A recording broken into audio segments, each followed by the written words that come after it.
నేను చేసిన తప్పుని నేను మర్చిపోయానమ్మా. నన్ను క్షమించు. లేదు నాన్న, మీరే నన్ను క్షమించాలి.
ఈ బాస్ రాక్షసుడు మనకు కాల్ చేస్తున్నాడేంటి? సాధారణంగా ఈ టైంలో నేను మందేసుకుని బాస్కి ఫోన్ చేసి నంజుకు తింటాను, కానీ రివర్స్లో ఈయన నాకు కాల్ చేస్తున్నాడేంటి? చూద్దాం. హలో, ఏం చేస్తున్నావురా? ఎంతో నిజాయితీగా నేను గవర్నమెంట్కి ట్యాక్స్ కడుతున్నాను. ఏంట్రా, నువ్వు గవర్నమెంట్ ట్యాక్స్ కడుతున్నావా? ఏం ట్యాక్స్ రా? నువ్వు ఈ టైంలో ట్యాక్స్ కట్టడం ఏంటి? నేనే మీలా అనుకున్నారా? మీరు జీఎస్టీలు కడతారు, సర్వీస్ ట్యాక్స్లు కడతారు, సేల్స్ ట్యాక్స్ కడతారు, ఇన్కమ్ ట్యాక్స్లు కడతారు, కానీ నేను కట్టే ట్యాక్స్ మీరు కట్టరు. మీకంటే నేనే ఎక్కువ ట్యాక్స్ కడుతున్నా. నేను కట్టని ట్యాక్స్ నువ్వేం కడుతున్నావురా? మందు ట్యాక్స్ మీరు కడుతున్నారా? పైగా ఆఫీస్ టైంలో అది మాట్లాడకూడదు ఇది మాట్లాడకూడదు అని జీతంలో కోతలు విధిస్తూ నాతోనే ట్యాక్స్లు కట్టించుకుంటున్నారు. ఇప్పుడే లెక్కలు కూడా తేల్చారు. ఈ మధ్య నేను గవర్నమెంట్ కట్టే ట్యాక్స్ కంటే మీకే ఎక్కువ ట్యాక్స్ కడుతున్నాను. ఈ నెలైతే అప్పు చేసి మరీ తాగాల్సి వచ్చింది. ఇలాగైతే కష్టం. ఆఫీస్లో నేను పర్సనల్ విషయాలు మాట్లాడినా, ఆఫీస్లో ఎక్స్ట్రాలు మాట్లాడినా నా జీతంలో కోత పెట్టేస్తున్నారుగా. ఇప్పుడు ఇది నా పర్సనల్ టైం. మీరు నాకు కాల్ చేస్తారు కాబట్టి మీరే నాకు ట్యాక్స్ కట్టాలి. అర్జెంటుగా నాకు 5,000 రూపాయలు ఆన్లైన్ పే చేయండి. మందు మత్తులో రెచ్చిపోయి మాట్లాడుతున్నావు. నేను నీ బాస్ని. తర్వాత పర్యవసానాలు చాలా తీవ్రంగా ఉంటాయి. హలో బాసు, ఆఫీస్ టైం మాత్రమే మీ టైం. ఆ తర్వాత ఈ రూతర్ టైం. రేయ్, దీనికి కూడా నువ్వు ట్యాక్స్ కట్టాల్సి ఉంటుంది. ఓవర్గా మాట్లాడుతున్నావు. ఏంటి, ట్యాక్స్ కట్టాలా? నేను తప్పు చేస్తా నేనే ట్యాక్స్ కట్టాలి, మీరు తప్పు చేస్తా నేనే ట్యాక్స్ కట్టాలా? అసలు ఫోన్ చేస్తుంది మీరు, మళ్ళీ ట్యాక్స్లు అంటారు. అసలు ఫోన్ ఎందుకు చేశారు? ఏం లేదురా, నిద్ర రావడం లేదు. ఓహో, మీకు ఇప్పుడు నిద్ర రావడానికి నేను పాట పాడాలా? పాడతా. ఎంటర్టైన్మెంట్ ట్యాక్స్ కట్టాలి. ఓ 1000 రూపాయలు నా అకౌంట్లో పడేయండి. జో అచ్యుతానంద జో జో ముకుంద లాలి పరమానంద రామ గోవింద జో జో జో జో. ఆపరా. ఆపడం ఎందుకు సార్? మీకోసం స్పెషల్ సాంగ్ పాడుతుంటే మీ పేరేమో గౌతమ్ నంద, అందుకని మీ పేరు కలిసి వచ్చేలా జో అచ్యుతానంద అనే పాట పాడుతున్నాను. దీనికోసం ఎక్స్ట్రా ఇంకో 1000 రూపాయలు ట్యాక్స్ కట్టాలి. రేయ్, పాటలు ఆపు, చంపేస్తాను నిన్ను. ఎదుగోండి, నేను పాడడం మొదలు పెట్టేశాను. ఇప్పుడు పాడడం ఆపాలంటే ఇంకో 1000 రూపాయలు ట్యాక్స్ కట్టాలి. ఇంకో 1000 నా అకౌంట్లో పడేసేయండి. ఏంట్రా, నేనంటే వేళాకోళం అయిపోయిందా నీకు? వేలాపాలం ఏంటి సార్? వేలాపాల లేకుండా మీరు నాకు ఫోన్ చేసి మళ్ళీ నన్నే అంటున్నారు. రేయ్, రోజు నువ్వు మందేసుకుని నన్ను నంజుకు తింటూ ఉంటే నేను భరించడంలా? ఈ ఒక్కరోజుకి భరించు. ఓహో, తమరు ఫిక్స్ అయ్యే ఫోన్ చేశారన్నమాట. భరిస్తాను. భరించడానికి ఇంకో 2000 రూపాయలు ట్యాక్స్ కట్టండి. అసలే నా బడ్జెట్లో చాలా బొక్కలు వచ్చేసాయి. అయినా నేనంటే బ్యాచులర్ గాన్ని. మందేసుకుని ఈ టైంలో ఎవరినో ఒకరిని బాధ్యత తప్ప నాకు మనశ్శాంతిగా ఉండదు. అందుకే మందేసుకుని మీకు ఫోన్ చేసుకుంటా. మీకు పెళ్ళైందిగా, మీ భార్య ఉన్నారుగా, చక్కగా ఆవిడతో కబుర్లు చెప్పుకుంటూ ఆ పాడే పాటేదో ఆవిడతో డ్యూయట్ పాడుకుంటూ హ్యాపీగా నిద్రపోవచ్చుగా నా గుండెలో నిద్రపోకపోతే. ఆవిడ గారు ఇప్పుడు ఇక్కడ లేర్రా. ఏంటి, మదమ్మ ఇంట్లో లేదా? ఎక్కడికి వెళ్ళారు? ఆవిడ గారు పుట్టింటికి వెళ్ళారు. ఓహో, అప్పుడే గొడవ పెట్టుకుని పుట్టింటికి తరిమేసేంత వరకు వచ్చేసారన్నమాట మీరు. మీ దుర్మార్గం పాడుగాను. భార్య అంటే పువ్వుల్లో పెట్టి చూసుకోవాలి, ఇలా రాచి రంపన పెట్టకూడదు. రేయ్ ఆపరా రేయ్. నేనేం తనతో గొడవ పెట్టుకుని పుట్టింటికి తరమే లేదు. నీ ఇష్టానికి వాగొద్దు. మరెందుకు వెళ్ళారు పుట్టింటికి? ఆవిడ గారికి నాకంటే ముఖ్యమైన పనులేవో పుట్టింట్లో ఉన్నాయంట, అందుకు వెళ్ళారు. ఏయ్ రొమాంటిక్ బాయ్, భార్య మిమ్మల్ని వదిలి పుట్టింటికి వెళ్ళిపోయిందని ఉక్రోషం మీకు. బాగా మిస్ అవుతున్నారు.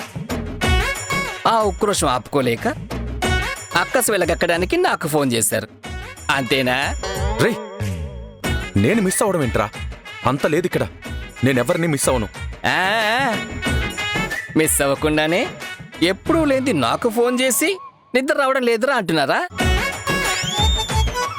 ఫోన్ చేసి నాతో ఏడ్చే బదులు ఆ ఏడిపోయేదో మీ ఆడుకే ఫోన్ చేసి ఏడవచ్చు కదా. ఎన్నిటికి వస్తారు ఏంటి, ఇక్కడ ఒంటరిగా ఉన్నాను అని. రేయ్ ఏంట్రా బాస్ని పట్టుకుని ఏడవద్దు గేడవద్దు అంటున్నావు? ఆ, మీరు నాతో ఏడుస్తుంటే ఏడుస్తున్నారనే కదా చెప్పగలను. నీకు ఫోన్ చేశాను చూడు, నాకు బుద్ధి లేదు. సర్లేండి, ఒప్పుకుంటాను, ఏడవకండి. ఏంట్రా ఒప్పుకునేది? ఏదో మీకు బుద్ధి తక్కువ అన్నారు కదా, ఆ మాట ఒప్పుకుంటున్నాను నేను. రేయ్ నేనేదో మాట వరుసకి నాకు బుద్ధి తక్కువ అంటే దాన్ని నువ్వు కన్ఫర్మ్ చేస్తావురా? అబ్బా ఏంటి సార్ మీరు, మీ మాట ఒప్పుకున్నా గొడవ పడతారు, ఒప్పుకోకపోయినా గొడవ పడతారు. అసలు నిజంగానే పనుండి పుట్టింటికి వెళ్ళారా, లేకపోతే మీ మీద అలిగి పుట్టింటికి వెళ్ళారా? నా మీద అలగడానికి ఏముందిరా? లేకపోతే నాకెందుకు ఫోన్ చేస్తుంటారు? రాయబారం నడపడానికే కదా నాకు ఫోన్ చేశారు. రేయ్ నేనేం నీకు రాయబారం కోసం ఫోన్ చేయలేదు. నిద్ర పట్టక టైంపాస్కి ఫోన్ చేశాను. సరే, ఇప్పుడు మేడం వచ్చేంత వరకు నన్ను టార్చర్ పెడతాను అంటారు. పెట్టండి. ఇంతకీ మేడం ఎన్నింటికి వస్తారో చెప్పండి. ఆ టైం వరకు మెంటల్గా నేను ప్రిపేర్ అవ్వాలి కదా. ఎవరికి తెలుసు ఎన్నింటికొస్తారో. ఏంటి నాన్న అలా చూస్తున్నారు? ప్రతి ఒక్కరికి జీవితంలో ఒక్క అన్న తల్లే ఉంటుందమ్మా. కానీ నాకు ఇద్దరు తల్లులు అనిపిస్తుంది. ఒకరు నన్ను కన్న తల్లి, రెండు నేను కన్న తల్లి. ఏంటి నాన్న నన్ను అలివేనితో పోల్చేశారు? మీ నాన్న చెప్తున్నది అక్షరాల నిజమేనే. మీ నాన్న నా కడుపున పుట్టి పెరిగాడు. అన్ని విషయాల్లోనూ నా కొడుకు నా మాట విన్నాడు. కాని ఇందు విషయంలో మాత్రం నేనెంత చెప్పినా, మీ అమ్మ ఎంత చెప్పినా, ఇంటిల్లపాది వాణ్ణి బతిమాలుకున్నా వాడు అర్థం చేసుకోలేకపోయాడు. కాని ఈరోజు నీ మాటల్ని వాడు అర్థం చేసుకున్నాడంటే అది నీ గొప్పతనమే. నిజమేనమ్మా, సాధారణంగా పిల్లలకి తల్లిదండ్రులు బుద్ధులు చెప్తారు. కానీ ఇక్కడ సరిగ్గా ఆలోచించలేని నా బుద్ధిని నా కూతురు సరిచేసింది. దయచేసి అలా మాట్లాడకండి నాన్న. ఇంకో చిన్న రిక్వెస్ట్, జరిగిపోయిన దాని గురించి అసలు ఏది మాట్లాడొద్దు. చేదు అనుభవాల్ని గుణపాఠం అనుకొని దాని నుంచి మనం పాఠం నేర్చుకొని భవిష్యత్తులో సంతోషంగా ఉండాలి. ఇదే తప్పుని మళ్ళీ చేయకుండా ఉండాలి, అంతే తప్ప మళ్ళీ దాని గురించే మాట్లాడుతూ మనసుని చేదు చేసుకోవడం కంటే ప్రస్తుతం ఉన్న సమయాన్ని సంతోషకరంగా మలుచుకోవడమే మనకి ముఖ్యం. సరేనమ్మా, ఇక పాత విషయాలు ఏమీ మాట్లాడొద్దు. అమ్మా ఇందు తల్లి, నాన్నా ఇన్నాళ్ళు చాలా బాధ పెట్టేశానే. అన్నీ మర్చిపో. నాన్న నీ విషయంలో చాలా పెద్ద పొరపాటు చేశాడు, కఠినంగా వ్యవహరించాడు. మనసులో ఏం పెట్టుకోకు. నాన్న ఇప్పుడే కదా మధు జరిగిపోయిన దాని గురించి మాట్లాడొద్దని చెప్పింది. మీరు సరే అన్నారు, వెంటనే మళ్ళీ ఇలా మాట్లాడుతున్నారు. లేదు తల్లి, నీకు నా వల్ల కలిగిన నష్టానికి నేను ఎన్నిసార్లు క్షమాపణ చెప్పుకున్నా తప్పులేదు. నాన్న దయచేసి అలా మాట్లాడకండి నాన్న. మొదటగా తప్పు చేసింది నేను, మీరు ఈ స్థితికి వచ్చేలా చేసింది నేను. దయచేసి ఈ విషయాన్ని ఇంకా పక్కన పెట్టండి. మళ్ళీ మళ్ళీ అదే మాట్లాడుతున్నారు. అవునరా రామా, ఈ పూట అందరం సంతోషంగా ఉన్నాం. ఈ సంతోషం ఎప్పుడూ ఇలాగే ఉండాలి. ఏ దుష్టశక్తి కళ్ళు మన మీద పడకూడదు. ఏ దిష్టి కళ్ళు పడ్డాయో మనం ఇన్నాళ్ళు చాలా బాధపడ్డాం. సరే నాన్న, బాగా ఆలస్యమైంది, నేను బయలుదేరతా. అక్క ఇప్పుడు నువ్వు వెళ్ళాలా? వెళ్ళాలి కదే. ఏ, నేను అత్తారింటికి వెళ్ళకూడదా? నువ్వు అత్తారింటికి వెళ్ళు, కానీ ఈ ఒక్క పూట నువ్వు ఇక్కడ ఉండొచ్చు కదా. అవును మధు, ఈ ఒక్క పూట ఉండొచ్చు కదా. నాకు కూడా మీతో ఉండాలనే ఉంది. సరే, ఈ ఒక్క పూటకి ఇక్కడే ఉండి రేపు పొద్దునే వెళ్తాను, సరేనా? మా అక్కంటే ఒకే.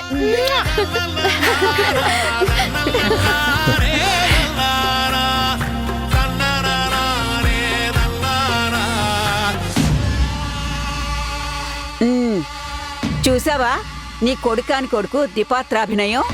వాడు వాడి భార్య గొడవపడ్డ విషయం నీకు తెలిస్తే నువ్వేదో తెగ బాధపడిపోతావని నీ ముందు భార్యతో గొడవపడ్డ విషయం బయట పెట్టకుండా వాళ్ళిద్దరూ చాలా అన్యోన్యంగా ఉన్నట్టు, వాడికది అంతా చెప్పే చేస్తున్నట్టు, వాళ్ళిద్దరూ సంతోషంగా ఉన్నట్టు నీ ముందు తెగ నటించేస్తున్నాడు. అలాగే నటిస్తాడు కదమ్మా. ఎందుకంటే నేను వాడి బాగు కోరుకుంటున్నట్టు, నా ప్రాణాలన్నీ వాడి మీదే పెట్టుకున్నట్టు, వాడి సుఖ సంతోషాల కోసమే నేను బతుకుతున్నట్టు ఇన్నేళ్లుగా నమ్మిస్తూ వచ్చాను. పాపం, ఏదో ఒక రోజున నేను వాడి కన్న తల్లిని కానని తెలిస్తే బతకడేమో. ఆ మాట మాత్రం నిజమే.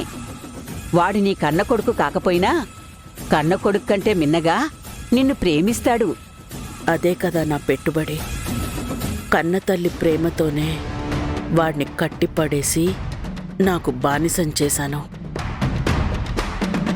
వాడిప్పుడు మధు గురించి లోపల కోపంతో ఉడికిపోతున్నా బయటికి చూపించకుండా నటిస్తున్నాడు. వాడిప్పుడు కనీసం బాధని కూడా బయటికి చెప్పుకోలేని స్థితిలో ఉన్నాడంటే వాడి కోపం మరింత పెరుగుతుంది. ఈ సమయంలోనే వాడి బుర్రని తొలిచేసేలాగా నువ్వు మాట్లాడాలి.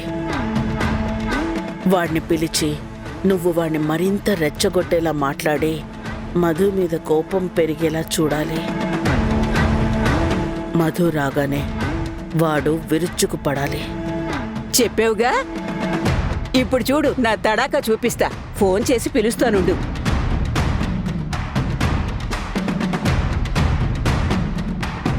నందు, ఒకసారి అమ్మగదికి వస్తావా నాన్నా? వస్తున్నా అమ్మమ్మ. వస్తున్నాడు. ఇప్పుడు రాని, వాడికి మెల్లగా వెయ్యాల్సిన గోళీ వేస్తాను. ఏంటమ్మమ్మా? ఒక్క నిమిషం రా. ఇదిగో, ఈ మందులు ఏమివ్వాలో ఏంటో నాకేం అర్థం కావడం లేదు. నువ్వే చూసి చెప్పు.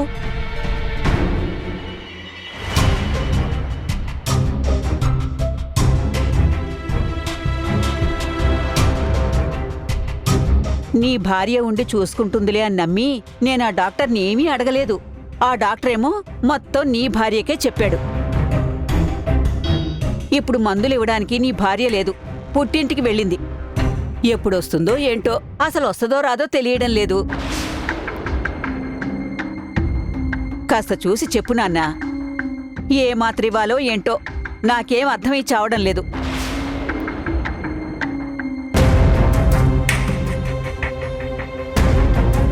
అమ్మకి చూపిస్తే తెలుస్తుంది కదా అమ్మమ్మ.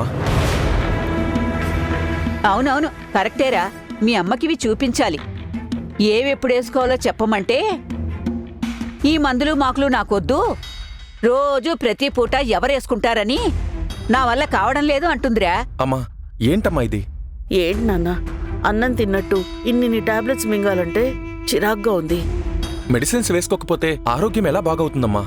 ఆరోగ్యం కోసమైతే మెడిసిన్స్ వేసుకోవాలిరా, కానీ మెడిసిన్స్ వేసుకోవాలంటే మనశ్శాంతి ఉండద్దు. మీకు మంచి జరగాలని తన ప్రాణాలకి తెగించి ముహూర్తం పెట్టించింది.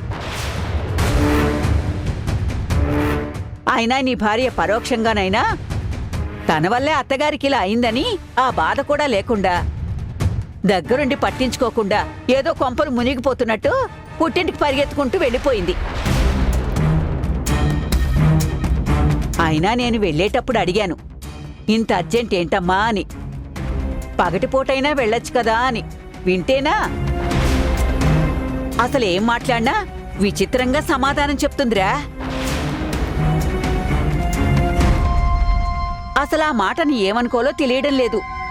అంతా వెటకారమే. కనీసం నా వయసుకైనా మర్యాద ఇవ్వద్దు. ఏంటో ఈ మనుషులు ముందొచ్చినప్పుడు ఒకలా ఉంటారు, మెల్లగా ఇంకోలా మారిపోతారు. ఇలా ఇవ్వు. ఇదిగో, నువ్వు మాత్రలు వేసుకో తల్లి, పట్టుకో. మన ఆరోగ్యాన్ని మనమే చూసుకోవాలి. ఎవరినో నమ్ముకుంటే మనం బతకగలమా? వేసుకో. ఎవరి బ్రతుకులు వాళ్ళు చూసుకుంటారు, ఎవరి కుటుంబాల్ని వాళ్ళు పట్టించుకుంటారు.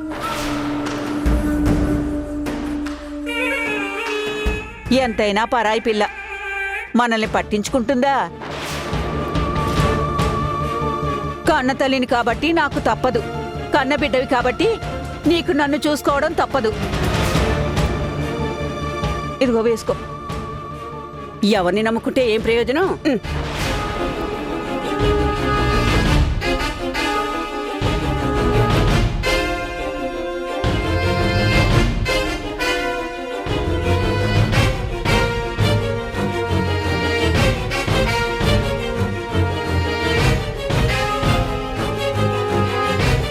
ఏంటి నాన్న ఆలోచిస్తున్నావు? ఏం లేదమ్మా, నువ్వు మెడిసిన్స్ ప్రాపర్గా వేసుకో ప్లీజ్. రెస్ట్ తీసుకో. గుడ్ నైట్ అమ్మా. Good night.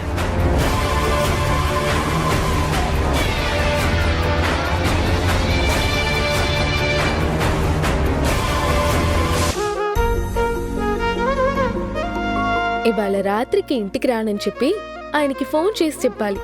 అయ్యగారేమో రుసరుసలాడుతూ ఉన్నారు. ఇప్పుడు పరిస్థితి ఏంటనేది చూడాలి.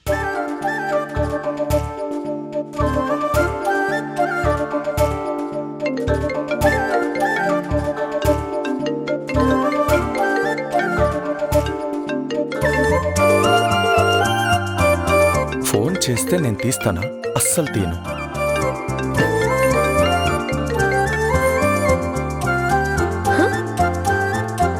కావాలని తీలేదా?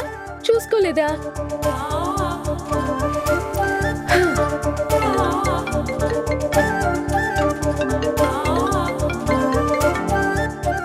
నువ్వొకటి 2 సార్లు కాదు, 100 సార్లు చేసినా నేను ఫోన్ తీయను కాక తీయను.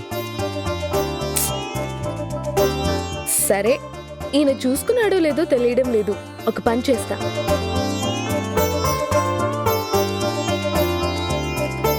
హలో, ఫోన్ చేస్తున్నాను, దయచేసి ఫోన్ లిఫ్ట్ చేయండి.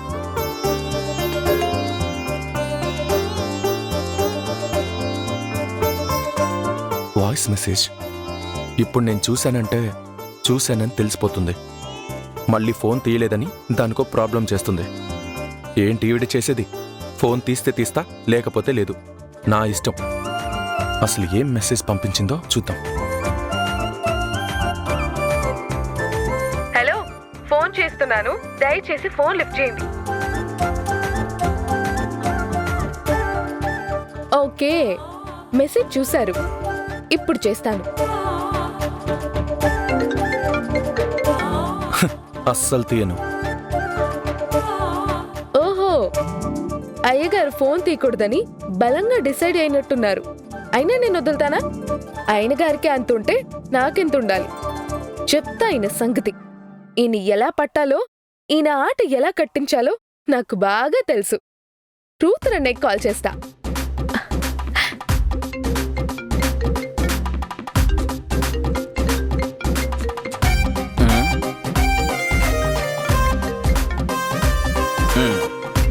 పావుగంట క్రితం వరకు బాస్ ఫోన్ చేసి బాదాడు. ఇప్పుడు లేడీ బాస్ ఫోన్ చేస్తున్నారు. ఏంటో విషయం? అమ్మా. అన్నయ్య చెప్పండి చెల్లెమ్మా. వేళగాని వేళలో ఫోన్ చేసి డిస్టర్బ్ చేస్తున్నానా? I'm sorry. మీరు వేళగాని వేళలో ఫోన్ చేస్తే ప్రాబ్లం ఏముందమ్మా? అవతల మన ఉమ్మడి మొగుడే నాకు ఫోన్ చేసి టార్చర్ పెడుతుంటాడు. మీరు ఖచ్చితంగా ఏదో పని మీదే ఫోన్ చేసి ఉంటారు. చెప్పండమ్మా. చాలా థ్యాంక్స్ అన్నయ్య. మీరొక్కరే నన్ను కరెక్ట్ గా అర్థం చేసుకునేది. నేను కదమ్మా. ఇంతకీ ఏంటి విషయం? ఏం లేదన్నయ్య, మీ బావగారు ఈ మధ్య మామూలు పాన్పు మీద అస్సలు నిద్రించట్లేదు. అలక పాన్పు మీదే పడుకుంటున్నారు. అలక పాన్పా? అవును. ఈ మధ్య నేను బాగా అలగటాలు గొడవలు చేయడాలు చేయాల్సింది పోయి ఆయన రివర్స్ లో చేస్తున్నారు. ఆయన ఎంత అలిగినా ఏం చేసినా మీ దగ్గర ఆ పప్పులు ఉడకవు కదమ్మా. కరెక్ట్ అన్నయ్య. మీరిప్పుడు చిన్న హెల్ప్ చేయాలి. చెప్పండమ్మా. నేనిప్పుడు మా ఇంట్లో ఉన్నాను. ఇంటి నుంచి ఆయనకు ఫోన్ చేస్తుంటే ఫోన్ తీయడం లేదు. నేను ఫోన్ చేసి ఆయన ఫోన్ తీయమని చెప్పాలా? మీరు చెప్తే ఫోన్ తీస్తారా ఏంటి? అస్సలు తీయరుగా. కరెక్టేనమ్మా. మరి ఎలాగా? దానికి నా దగ్గర ఒక మార్గం ఉంది. మీరు ఆల్రెడీ ఏదో ఫిక్స్ అయినట్టున్నారు. చెప్పండి చెప్పండి, నాకు ఇంట్రెస్టింగ్ గానే ఉంది. ఏం లేదన్నయ్య, ఇప్పుడు నేను లైన్లోనే ఉంటాను. నన్ను హోల్డ్లో పెట్టి మీరు ఆయనకు కాల్ చేసి కాన్ఫరెన్స్ పెట్టి నన్ను కనెక్ట్ చేయండి. కానీ నేను లైన్లో ఉన్నానని చెప్పొద్దు. ముందు ఆయనతో మాట్లాడండి, తర్వాత నేను లైన్లోకి వస్తా. అర్థమైందమ్మా. నాకైతే తెగ మజాగా ఉంది. చెడుగుడు ఆడేసుకోవాలి ఈరోజు. ఉండనమ్మా లైన్లో.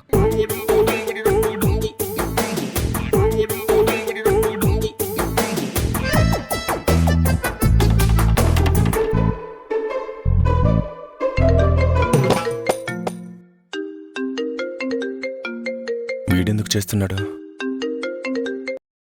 హలో, ఏంటి బావగారు, మా చెల్లి ఫోన్ చేస్తే తీయడం లేదంట? నేను రాయబారం చేయమందా? చెప్పు. ఫోన్ తీయను. ఏమనుకుంటుంది? నన్నంత ఆషామాషి అనుకుంటుందా, లేకపోతే బచ్చగాడు అనుకుంటుందా మీ మేడం? అసలు నిన్నెవడు రమ్మన్నాడు? వెళ్తే తిరిగి రాకూడదని చెప్పాను కదా.